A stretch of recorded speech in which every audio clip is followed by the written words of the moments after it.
आजसुद्धा मान्य साहेबांची भेट घेतली आणि 2 तारखेला आम्ही महायुतीचे उमेदवार म्हणून दिंडोरी लोकसभा मतदारसंघाचा फॉर्म भरायचं निश्चित झालेलं आहे। त्यासाठी आदरणीय साहेबांचे आशीर्वाद घेण्यासाठी आलो। त्याबरोबर येवला असेल, निफाड, चांदवड, नांदगाव, माझ्या सगळ्याच तालुक्यातली एक चर्चा पण झाली आणि प्रचारात गती वाढवण्याचे त्यांनी सांगितलं आणि लोकांना जाऊन भेटा, योजना पोचतायत त्या संदर्भात चर्चा करा।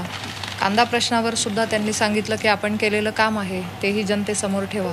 मला असं वाटतं की सगळ्या जिल्ह्याचा, महाराष्ट्राचा अभ्यास, अनुभव असलेले आदरणीय भुजबळ साहेब यांनी नेहमीच आम्हाला चांगलं मार्गदर्शन केलं आहे आणि त्यासाठीच हे सगळी आम्ही आमचे सर्व भारतीय जनता पार्टीचे आमचे सर्व नेते, आमचे पदाधिकारी यांनी आम्ही सगळ्यांनी आज भेट घेतली आहे। थोडीशी अलिप्त आहेत, जर ते मैदानात उतरले, आपल्या बघून प्रचार झाला, थोड्या सभा झाल्या तर वातावरण निश्चितपणे थोडंसं अजून ताकद मिळेल असं वाटतंय। नक्कीच नक्कीच।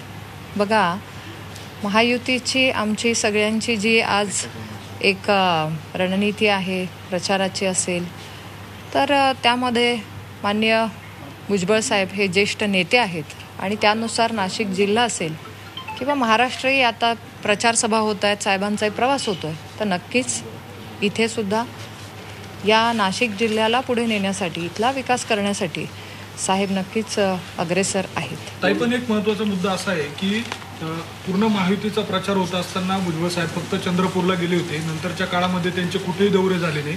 अनेकदा साहेबांनी देखील खंत बोलून दाखवली की मराठा समाजाची मतं